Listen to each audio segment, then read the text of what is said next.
మన ఇక్కడ జంగారెడ్డిలో bank of Baroda నాకు అకౌంట్ ఉంది సార్. అక్కడ నేను ఒక 2024 సంవత్సరంలో రెండు చైన్లు ఒక బంధు పెట్టాను సార్. పెట్టి 3 లక్షలు తీసుకున్నాను సార్.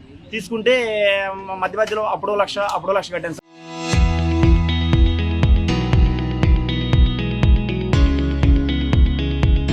సార్ ఈ రోజుకి 3వ లక్ష కూడా తీరిపోయింది సార్. 1,07,000 క్లియర్ అయిపోయింది సార్. అయితే నా పనిముట్లు నాకేమనంటే 2 ఇచ్చారు సార్. నాకు ముందు వస్తువు అనేది చూపించలేదు సార్. చూపించకుండా ఆ రిజిస్టర్లో సైన్ చేయించేసుకున్నారు సార్. మన సంతకాలు చేసే కాడ కూడా 3 అయితే 1 అని రాసి సైన్ చేయించేసుకున్నారు సార్. చేంజ్ చేసుకొని మీకు 2 ఉంది అయిపోయింది, ఇంకా మాకు సంబంధం ఏమిటో అన్నట్టు మాట్లాడుతున్నారు సార్. మీరే మీ మీడియా మిత్రులు ఏదో చూసి న్యాయం చేయాలని మేము మిమ్మల్ని కోరుకుంటున్నాం సార్. అది ఇంకా మన ఇన్వెస్టిగేషన్ పోలీసుకు ఫిర్యాదు చేస్తారు ఇంకా చేయలేదు సార్. ఇన్ఫర్మేషన్ అయితే ఇచ్చారు. అంటే మొత్తం ఇన్వెస్టిగేషన్ అంతా అయిన తర్వాత సుమారు ఎంత పోయిందో చూసుకొని ఈ విషయాన్ని మీరు మీ ఉన్నతాధికారులు తెలియజేయాలి సార్. ఆర్ఎం గారికి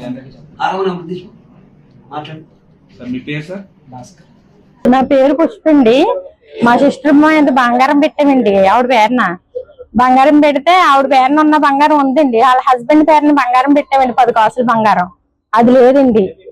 లేదే మాకు డౌట్ వచ్చిందండి. ఎందుకనంటే శారీ గారు ఆయన ఫోన్ చేసామండి, రాజుగారికి ఫోన్ ఎత్తులేదండి. ఆయన ఫోన్ ఎత్తపోయేదాటికి ఒకసారి ఇలాగ ఏదో జరిగింది అన్నారప్పటికి మాకు భయం వేసిందండి. భయం వేసి ఒకసారి వెళ్దాం నడు అని వచ్చామండి.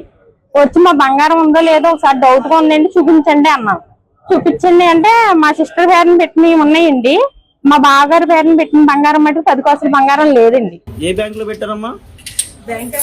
ఇప్పుడు అడిగితే ఏం సమాధానం చెప్తున్నారు?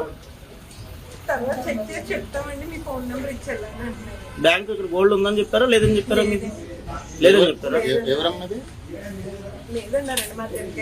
మీ ఎంత పెట్టారమ్మా గోల్డ్?